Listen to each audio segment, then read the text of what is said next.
How's it going, everyone? This is Draoi with another damn level.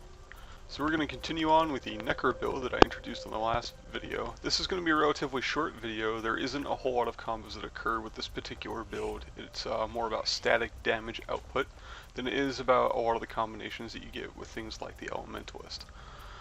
There's only one real key combo that you want to try to pull off to keep people around you, and that is the Well of Suffering and Locust Swarm with a Unholy Feast. And what this does is it creates an AoE field that you'll cripple people in, and then you'll deal up to 15 impacts with the way our traits work, because we took Banshee's Wail. So the Locust Swarm will give us those impacts, which increases our chance to crit, and this build is somewhat of a crit centric. It's not entirely reliant on it, but it certainly helps. It gives us a lot of lifesteal and a lot of sustain. So again, it's really easy. You throw down your Well of Suffering, and then your Unholy Feast here is what keeps them in that well, and you can chain these wells together with like another well, your Well of Corruption there. And it doesn't do a whole lot of individual damage. It's not a massive damage dealer for single target fights, though it is good for deterring single target fights or bunkering down and keeping people out of a particular capture point or a bottleneck, which works quite well.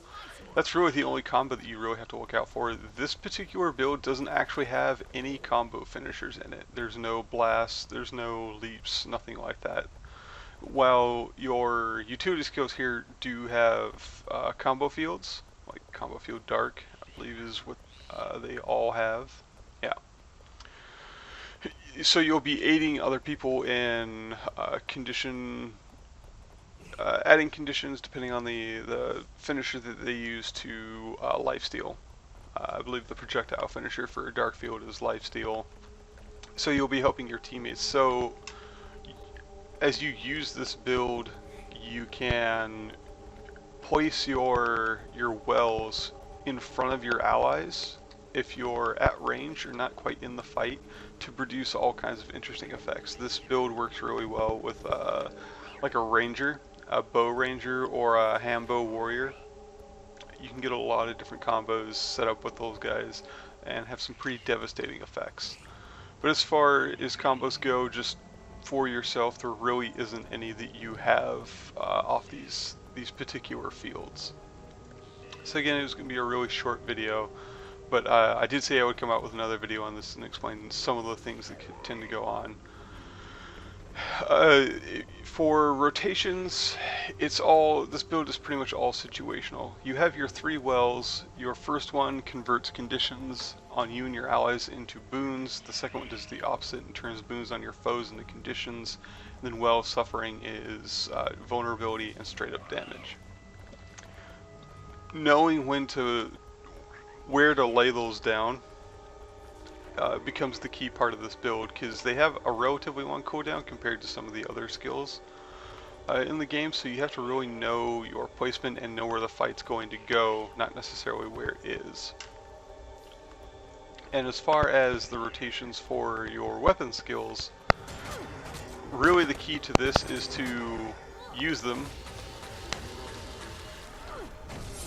and then you want to swap as much as possible, because you get those stacks of might that come along with it.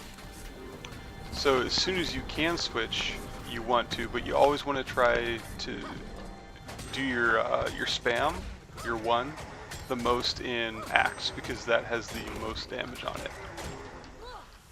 And normally by the time the weapon switch counter is off cooldown, at least 2 of your skills on the other weapon set will be on cooldown, being your dagger axe, because we use Warhorn in both weapons.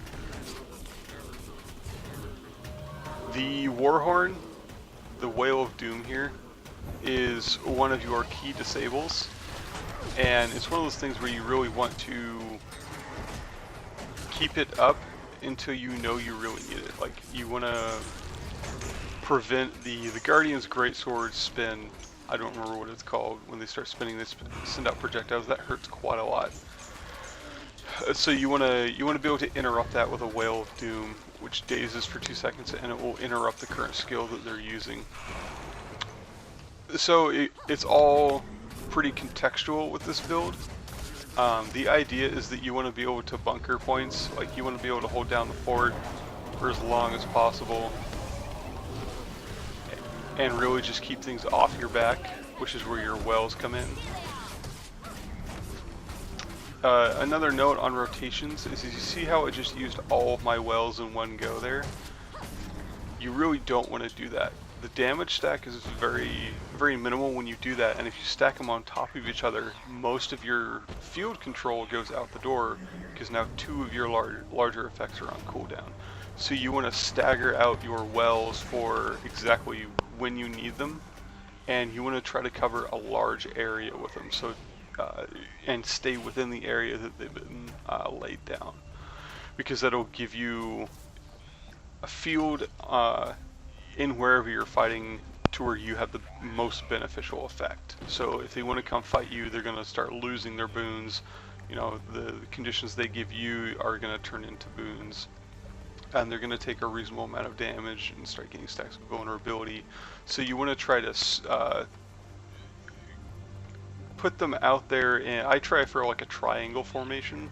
So as I'm kiting, when I'm trying to bunker most of the time, I'll throw down like a Well of Suffering, and I'll run over here and throw down a Well of Power, and then a Well of Corruption. And that way, as they follow you, you can kind of go back and forth in between those wells and get the most bang for your buck. Now, if you're rooted, or if you're on a control point, you can definitely stack them, but you need to make sure that you know the fight is going to happen within that small area. And that's the key to getting those wells to work really well. Now, in the traits and gear, I've been doing some experimenting, but in the traits and gear, if we go take a look,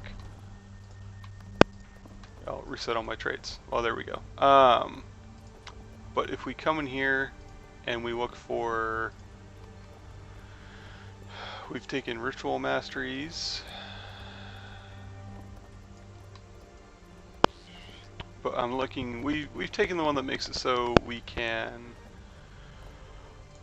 target with our rituals, is what we're looking for, which makes it much easier to legitimately place your rituals where you want them to be, which becomes very important for placement in the middle of a fight. More important than one might realize, actually. It's, you can change the flow of a fight very quickly. If you know where it's going to be, you can start putting your wells in specific spots to create bottlenecks to deter other players from going there. Or, you know, if you're fighting in a bottleneck, like you're trying to push through the bottleneck, you can lay down your more defensive wells to help push through that. I feel like I'm losing my mind here. I don't remember where it is. But that's it. The idea is that you control the battlefield very, very strongly with your wells, as long as you keep an eye on where you put them and where the fight is going. It reset all my traits, so I'm trying to put everything back. But that is about it for this particular build. Again, very short video, it's very simple. It's really about where you place these wells and how you place these wells. You can get them to overlap and you kind of fight in this section right here. You get the benefit of all three. It pumps out a fair amount of damage, but again, it's more about bunkering down with this build. So that is it for this video. Super simple, super short. It's not a very complex build, though it is very tanky. It can certainly handle itself. So I will see you in the next video, and I hope this Necro build has been helpful. See you later. Which is Ritual Mastery, which reduces the cooldown of all of our wells by 20%. Some of these wells have a long cooldown, so that 20% cooldown reduction is more than welcome. Vampiric Precision. So siphon health whenever you critically hit. So with everything we've taken here, what occurs is every time we critically hit, we'll get 52 health,